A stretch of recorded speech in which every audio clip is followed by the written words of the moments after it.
Hello students, स्वागत है आपका हमारे YouTube channel science classes by Raj में। कल हमने पहला चैप्टर रासायनिक अभिक्रियाओं के बारे में बताया था। उसमें आगे की ये रासायनिक क्रिया है ऊष्माक्षेपी अभिक्रियाएं। ये ऐसी अभिक्रियाएं हैं जिनमें अभिक्रिया के फलस्वरूप ऊष्मा निर्मुक्त होती है। ऊष्माक्षेपी अभिक्रियाएं कहलाती हैं। इसको इंग्लिश में हम एक्सोथर्मिक केमिकल रिएक्शन कहते हैं।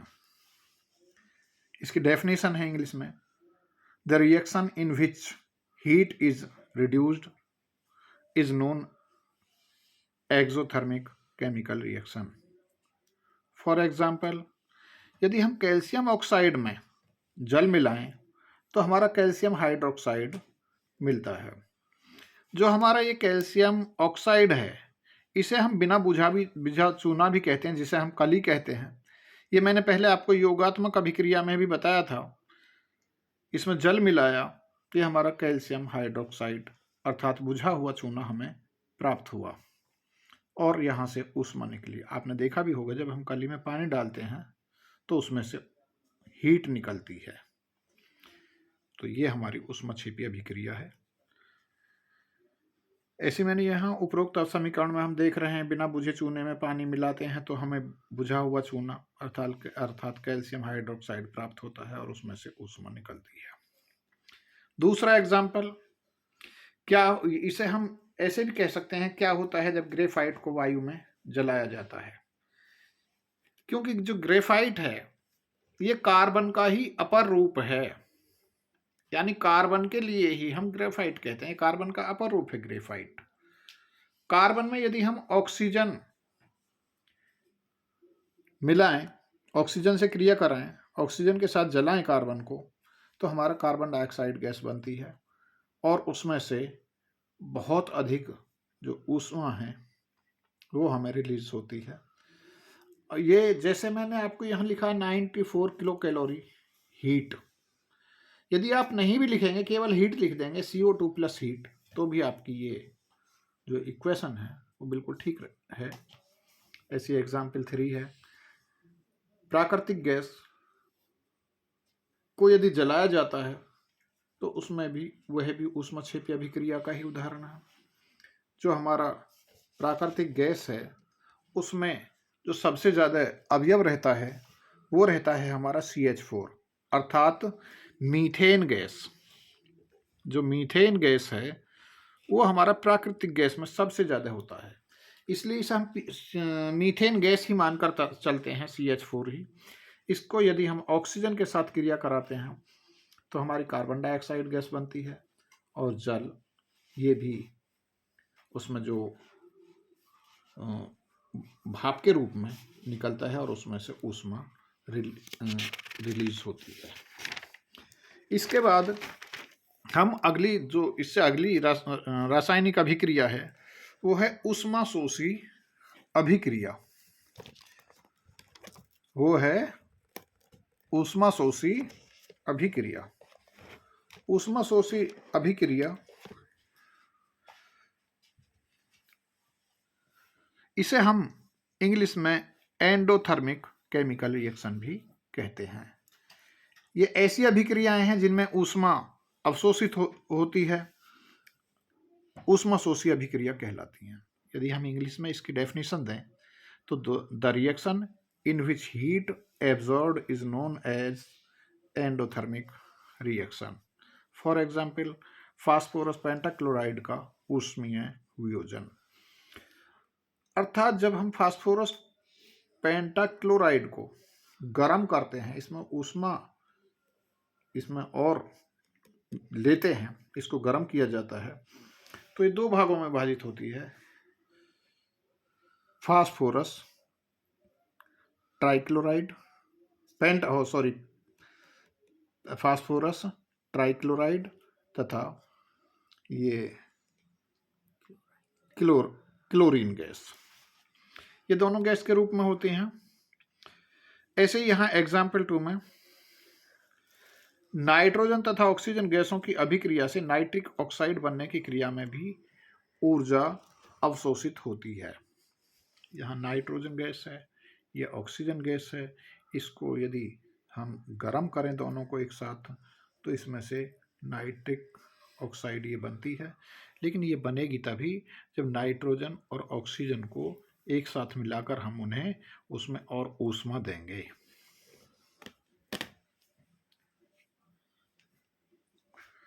इसी के साथ है ये, इससे अगली रिएक्शन उपचयन अभिक्रियाएं। इस अभिक्रिया के दौरान या इस अभिक्रिया के समय जब ये अभिक्रिया होती है तो किसी पदार्थ में ऑक्सीजन की वृद्धि होने को उसका उपचयन कहते हैं, यानी ऑक्सीडेशन। ऑक्सीडेशन में ऑक्सीजन की यदि वृद्धि हो रही है तो वह क्रिया ऑक्सीडेशन रिएक्शन कहलाती है। ऐसे अपचयन अपचयन अभिक्रिया। अभिक्रिया के समय यदि किसी पदार्थ में यदि ऑक्सीजन का ह्रास होता है तो उस अभिक्रिया को क्या कहते हैं? उसका अपचयन अभिक्रिया या रिडक्शन रिएक्शंस कहते हैं। अभी हमने जो पीछे बताई थी, ये हमने बताई थी ये कॉपर चूर्ण को गर्म करने पर उसकी सतह काली पड़ जाती है।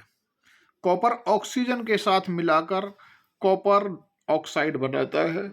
इस अभिक्रिया में कॉपर के साथ ऑक्सीजन की वृद्धि हो रही है, अतः यह उपचयन अर्थात ऑक्सीडेशन रिएक्शन है। यानी कॉपर को यदि हम ऑक्सीजन के साथ क्रिया कराएं, उसे गर्म करें, तो हमारा कॉपर ऑक्साइड प्राप्त होता है। यानी वो सतह आपकी काली पड़ जाती है क्योंकि उसके साथ ऑक्सीजन क्रिया कर लेती है। यदि गर्म पदार्थ CuO के ऊपर हाइड्रोजन गैस प्रवाहित की जाए, अब हम यहीं इस गर्म कॉपर ऑक्साइड को यहां से यदि इसमें हाइड्रोजन गैस हम प्रवाहित कर रहे हैं और उसे और दोबारा से फिर हीट कर रहे हैं, तो वहां से फिर हमें कॉपर मिलता है और जल प्राप्त होता है। अब हम यहां देख रहे हैं इसमें दूसरे उदाहरण में कॉपर ऑक्साइड का अपचयन यानी रिडक्शन हुआ है, क्योंकि हाइड्रोजन में ऑक्सीजन की वृद्धि होने से H2O बनता है। आप यहां देख रहे हैं यहां हाइड्रोजन है, इधर जब देख रहे हैं तो इस हाइड्रोजन में ऑक्सीजन की वृद्धि हुई है, अर्थात यहां जल बना है। जब ऑक्सीजन की वृद्धि हो रही है तो ऑक्सीजन की वृद्धि होने पर क्या होता है? ऑक्सीडेशन। अर्थात जब यह दोनों क्रियाएं यानी ऑक्सीडेशन और रिडक्शन, इन दोनों अभिक्रियाओं को उपचयन अपचयन साथ साथ हों तो इस प्रकार की अभिक्रिया रेडॉक्स अभिक्रियाएं कहलाती हैं। अर्थात यदि ऑक्सीजन की वृद्धि या ये कहें कि हाइड्रोजन का ह्रास, या तो ऑक्सीजन की वृद्धि हो रही हो या हाइड्रोजन का ह्रास हो रहा हो, हाइड्रोजन की जो संख्या है उसमें कमी हो रही हो, तो यह क्रिया उपचयन अर्थात ऑक्सीडेशन अभिक्रिया कहलाती है या ऑक्सीडेशन रिएक्शन कहलाती है। दूसरा नंबर 2, यदि ऑक्सीजन का ह्रास हो रहा है यानी ऑक्सीजन की संख्या में कमी हो रही है, जैसे यहां आप देख रहे हैं CuO में ऑक्सीजन की संख्या में यहां कमी हो रही है, यहां Cu आ रहा है। ऑक्सीजन की संख्या